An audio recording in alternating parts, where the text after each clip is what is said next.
Bonjour à tous. En coaching ou en formation, j'entends régulièrement les remarques suivantes. Je cherche encore le travail qui me fera vibrer, le travail qui soit une vraie passion. Ou bien, j'ai besoin de trouver un job dans lequel je me sente aligné, qui ait du sens, qui me passionne. La passion serait la clé de la motivation durable, du bonheur au travail et dans le privé, et symétriquement, tant qu'on n'aurait pas cette flamme, on passerait à côté de sa vie. Ce modèle est renforcé par des publications passionnés sur les réseaux sociaux, des exemples de personnes qui plaquent tout pour suivre leur passion et en vivre apparemment grassement. Je suis très dubitatif de ces récits. D'abord, parce que pour une personne qui se met en scène dans un bouquin ou des vidéos YouTube, combien ne parlent pas de leurs échecs? Elles ont tenté de suivre leur passion, et puis elles se sont rendues compte qu'elles n'arrivaient pas à en vivre. Je ne compte plus, par exemple, les personnes qui, lassées de leur boulot en entreprise, ont décidé de faire le grand saut dans l'entrepreneuriat, le grand saut de la dépendance, parce que il est temps d'être libre. Et puis elles l'ont fait en plus dans un secteur, dans un métier qui les passionnait, mais où elles n'avaient pas d'expérience, de contact, d'expérience. Bref, la marche était trop haute et ces personnes ont fini par retourner dans des jobs salariés en ayant perdu souvent pas mal d'argent au passage et avec un sentiment d'échec assez douloureux. En sortie d'études, combien de jeunes se disent « Je veux un métier que je puisse faire de n'importe où, je ne veux pas subir l'horreur de la vie au bureau, je veux suivre ma passion, c'est-à-dire voyager, m'occuper de chevaux, faire du bateau le matin et du surf l'après-midi. » Et au final, ces jeunes se retrouvent à vivoter parce que personne ne suit leur blog ou ne commande leurs photos. Je ne suis pas en train de dire qu'il faut se résoudre à une vie professionnelle sans passion. Ce que je dis, c'est que je pense que la passion n'est pas un a priori nécessaire ni suffisant. Je pense que la passion vient souvent après, quand on a suffisamment exploré et creusé. Et que bien plus que la passion, la porte d'entrée me semble être la curiosité en profondeur, qui mène au développement de compétences, puis d'une expertise, et l'arrivée dans des sphères, dans des missions, dans des rencontres, qui font qu'à un moment, on se rend compte qu'on est passionné.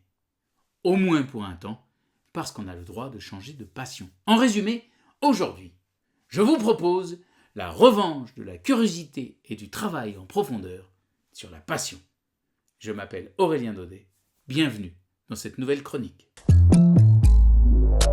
Liz Gilbert est un auteur que j'apprécie beaucoup pour sa capacité à passer des œuvres littéraires d'imagination à des œuvres plus autobiographiques ou même à des biographies et à des essais. Le tout avec un humour léger et souriant.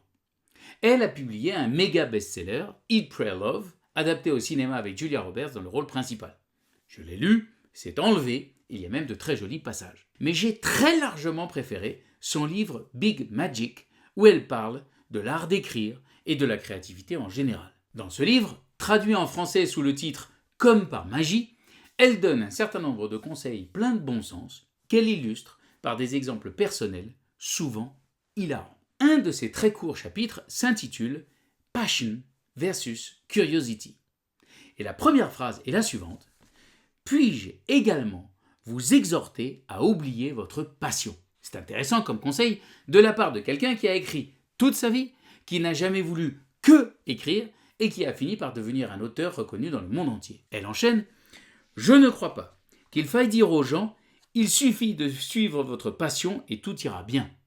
Je pense que cela peut parfois être une suggestion inutile, voire cruelle. Pourquoi ? Parce que d'abord, tout le monde n'a pas de passion.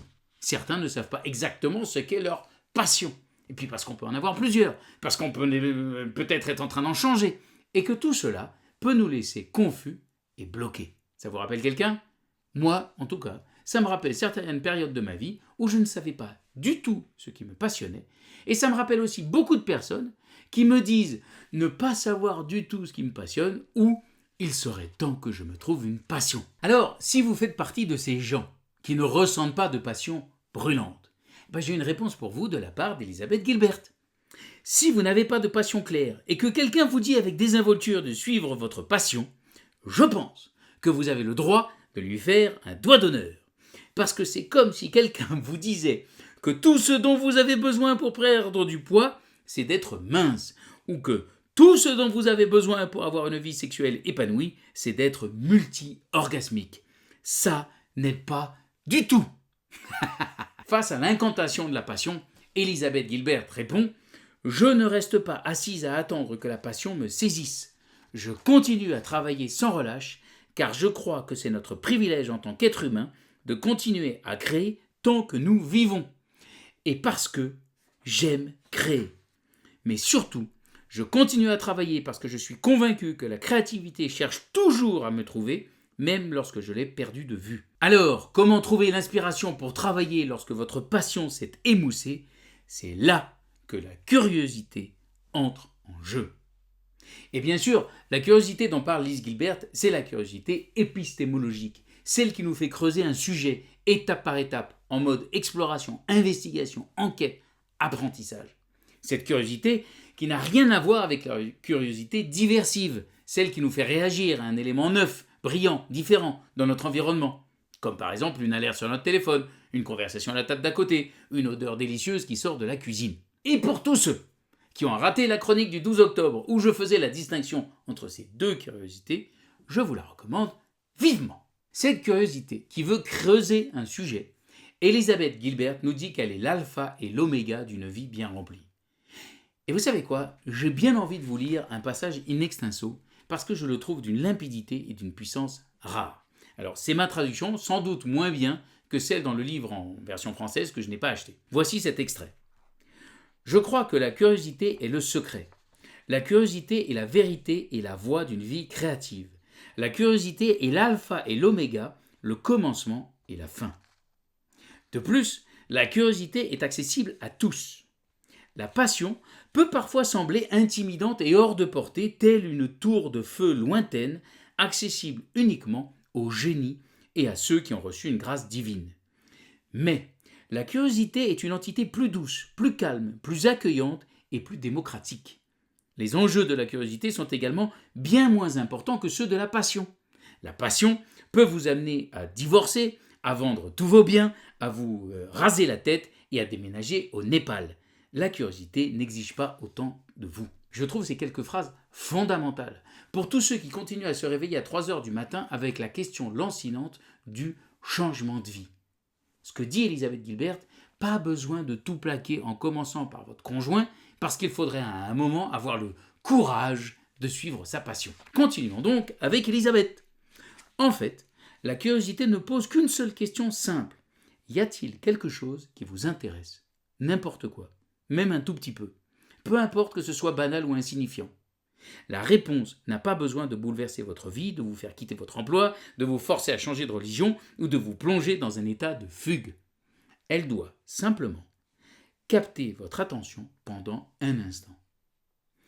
Mais, à ce moment-là, si vous pouvez faire une pause et identifier ne serait-ce qu'un tout petit intérêt pour quelque chose, alors la curiosité vous demandera de tourner la tête d'un quart de pouce et de regarder cette chose un peu plus près. Faites-le.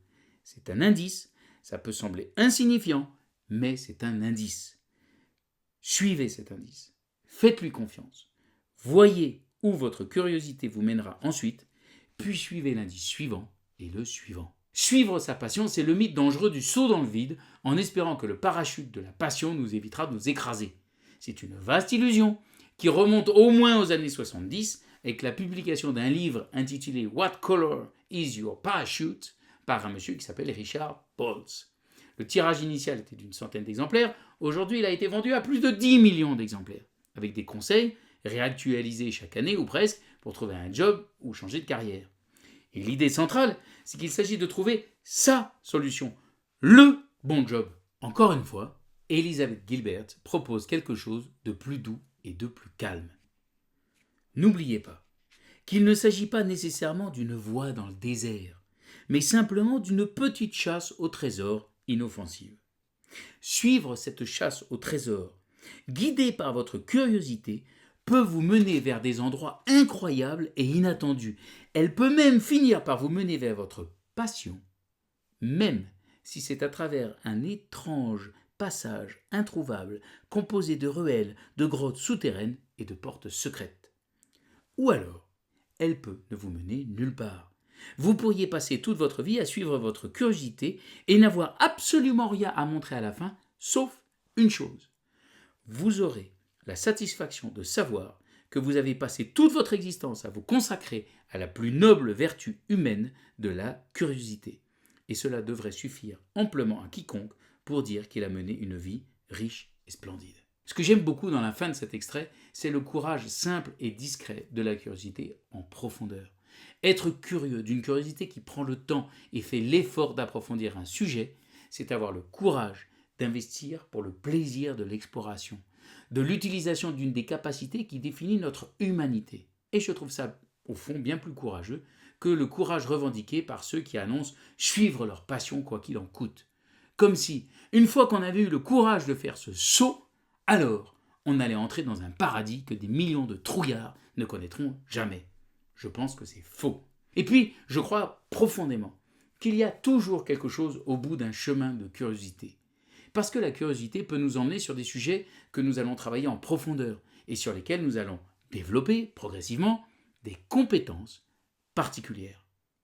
Pas à pas, rarement en ligne droite, en suivant, comme elle le dit, des ruelles, des grottes souterraines et des portes secrètes. À la fin, nous allons devenir des experts d'un sujet, avec une approche sans doute beaucoup plus originale que lorsque nous étions assis sur les bancs d'une fac. Dans son livre « So Good They Can't Ignore You », Cal Newport rappelle l'interview en décembre 2017 du comédien Steve Martin dans le Charlie Rose Show sur PBS. Le journaliste demande à ce géant du stand-up et du cinéma comique son conseil numéro 1 pour des débutants dans le métier. Et Steve Martin répond « Personne ne retient mon conseil parce que ça n'est pas la réponse qu'ils veulent entendre. Ils veulent entendre, voici comment trouver un agent, voici comment écrire un scénario. Mais ce que je dis tout le temps, c'est sois tellement bon qu'ils ne pourront pas t'ignorer. » Et comme Charlie Rose, le journaliste, a l'air de douter, Steve Martin insiste, si vous vous demandez comment est-ce que je peux être vraiment bon, alors les gens viendront vers vous. À partir de cette maxime, sois tellement bon qu'ils ne pourront pas t'ignorer, Cal Newport construit son livre sur une opposition entre le passion mindset, l'état d'esprit passion, et le craftsman mindset, l'état d'esprit artisan.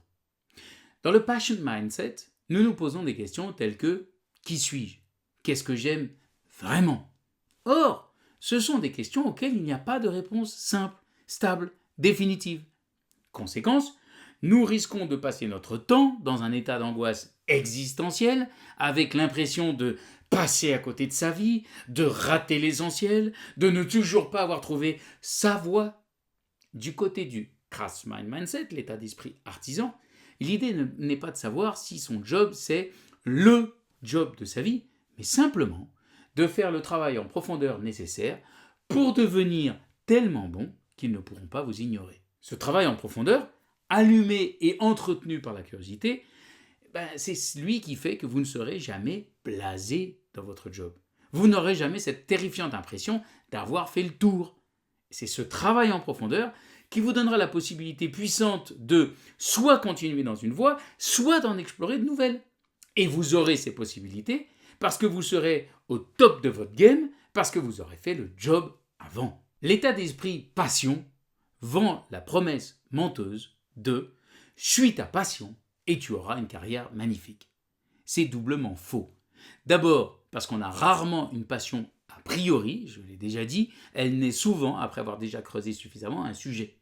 Ensuite, même si j'ai une passion, il me faut encore acquérir un réseau, des compétences, une expérience qui me permettront de la rendre opérationnelle, applicable dans le monde professionnel, et donc de pouvoir en vivre. L'état d'esprit artisan ne nécessite pas d'avoir une passion préalable.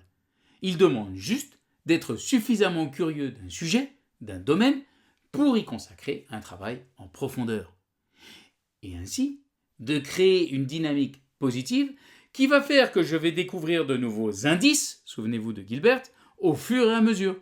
Et qu'en face, d'autres personnes dans le même état d'esprit vont avoir envie de s'allier avec moi. Cal Newport a une formule que je trouve assez dure, mais très juste. Il explique que dans l'état d'esprit passion, nous nous focalisons sur ce que le monde a à nous offrir, doit nous offrir. Conséquence, nous nous focalisons sur tout ce qui ne va pas, sur tout ce qui nous manque. Dans l'état d'esprit artisan, l'idée est de nous focaliser sur ce que nous avons à offrir au monde. Et au lieu de courir après le bon boulot, le boulot parfait, en tournant en rond. Il s'agit plutôt de faire bien, voire très bien son job, et de continuer sa route vers l'avant. Peut-être que si la curiosité est aussi importante pour moi, c'est qu'elle m'a permis de me sortir d'un certain nombre de difficultés au cours de ma vie professionnelle. La curiosité, je l'ai d'abord apprise en classe prépa littéraire, la fameuse Cagne. C'est là que j'ai appris à aller au fond des choses, à creuser, à vérifier les références, à élargir systématiquement la recherche sur les côtés. Et déjà à l'époque, je me disais que les heures que je passais à décortiquer un texte de Mallarmé n'avaient aucune utilité en direct. J'étais tout à fait conscient que ces compétences n'étaient pas directement vendables. Bref, que je bossais comme un âne et que cela n'allait pas du tout me permettre de décrocher un job qui paye. Mais déjà à l'époque, je me disais que je m'en contrefichais.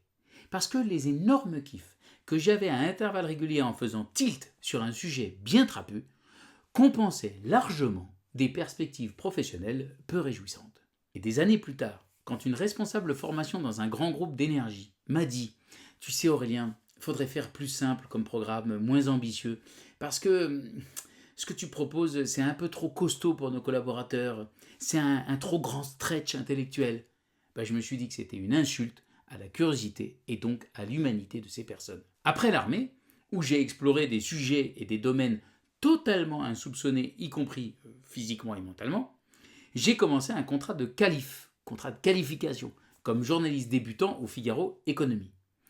Et ce qui a fait que j'ai été pris, c'est la réaction de mon futur rédacteur en chef, qui en voyant mon CV m'a dit « Alors attendez, vous avez une maîtrise d'histoire médiévale sur les Vikings, une maîtrise d'économie faite en Allemagne, un DEA sur l'anarchie, et vous venez de passer chez les parachutistes. Vous avez un itinéraire atypique, non ?» Je n'ai pas trop su quoi répondre, parce que je me suis dit que c'était cramé. Mais en réalité, ce qui lui a plu, c'est justement le fait que j'étais curieux de choses très différentes. Et une fois rentré au Figaro, j'ai pu vraiment m'en donner à cœur joie au niveau de la curiosité. C'est un moment extraordinaire où je pouvais poser des questions à n'importe qui, souvent des gens très intelligents, et avoir des réponses détaillées.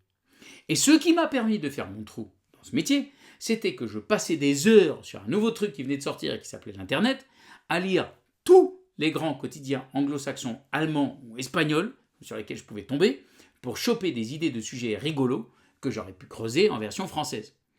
Et on m'a filé des rubriques un peu à l'abandon, mécanique, plastique, jouets. Je me suis marré comme un fou à aller visiter des usines en France. Pas très longtemps, parce que comme j'avais montré que j'étais curieux et que je creusais les sujets, ils m'ont confié le suivi de la tech.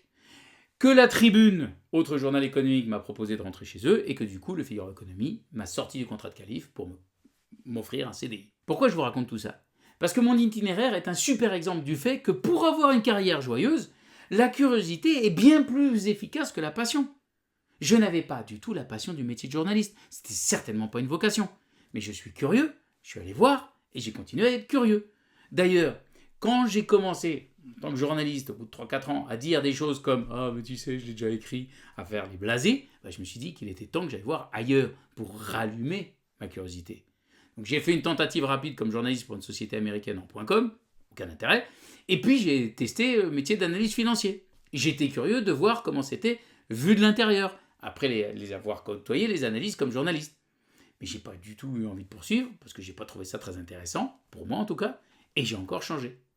Et c'est là où c'est intéressant, parce que cette fois j'ai justement voulu suivre ma passion, et j'ai fait un grand saut. Je me suis inscrit du jour au lendemain dans un cours de théâtre. J'ai collé ma démission.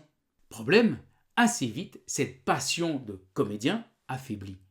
Pour plein de raisons, liées au manque d'argent, aux difficultés du quotidien, au temps considérable pour monter un spectacle qui ne jouera que quelques dates, à une part de hasard beaucoup trop importante à mon goût. Et puis aussi, et je l'ai compris bien plus tard, parce que j'étais peut-être passionné, mais pas assez curieux de ce métier. Assez vite, je me suis dit, j'ai fait le tour. Et pour moi, j'ai expliqué que c'était devenu un couloir sans exploration possible sur les côtés. Mais ça, c'est ce que j'ai cru. En réalité, ce n'était pas vrai. C'est juste que j'étais pas prêt à faire le travail d'aller explorer sur les côtés, d'aller chercher, d'aller creuser, d'aller faire des stages de théâtre ailleurs, des boulots à l'étranger, jouer quoi qu'il arrive.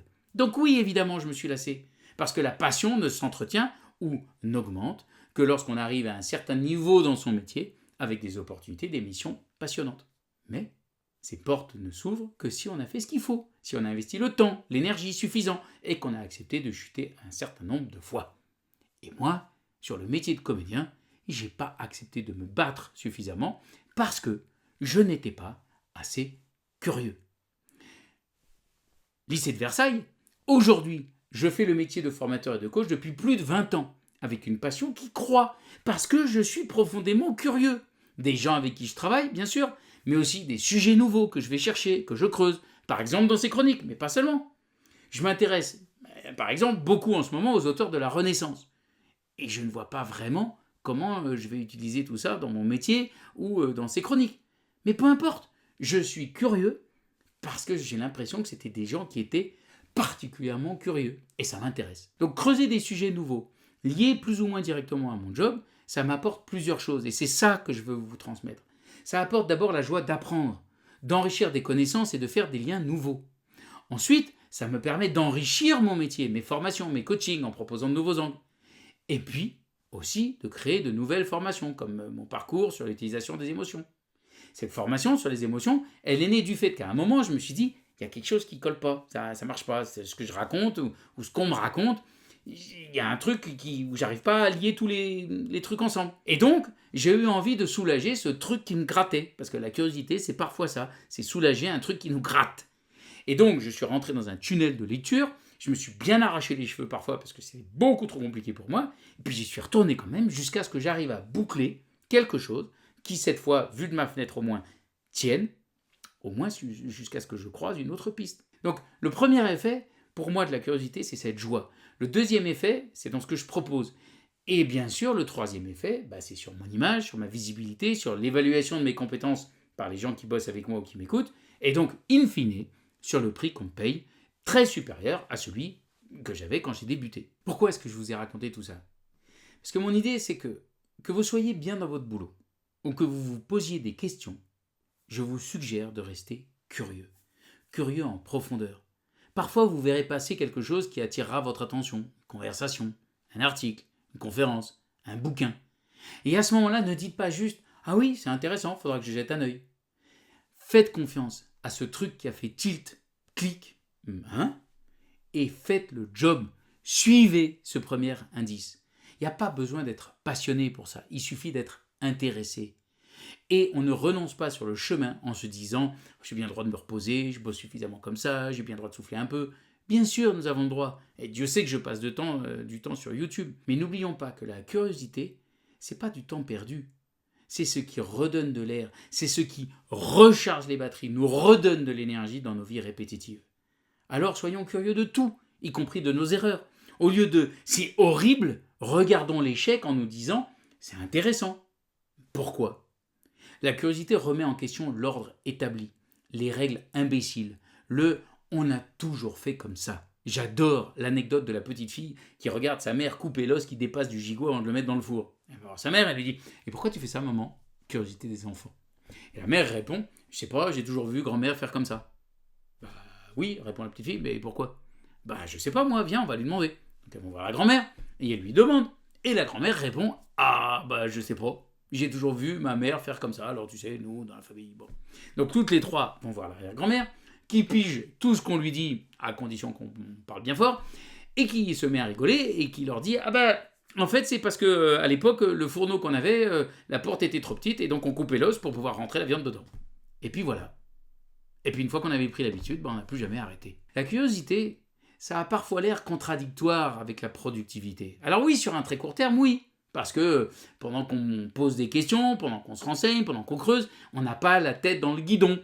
On n'abat pas la longue liste des tâches répétitives, parmi lesquelles, parfois, il s'agit de couper l'os du gigot. La curiosité, ça n'est pas se contenter de la réponse immédiate, ChatGPT ou Google. C'est demander le « pourquoi » ou le « dans quel but ?» Et ensuite, de creuser les réponses, d'approfondir pour faire des liens nouveaux, créés.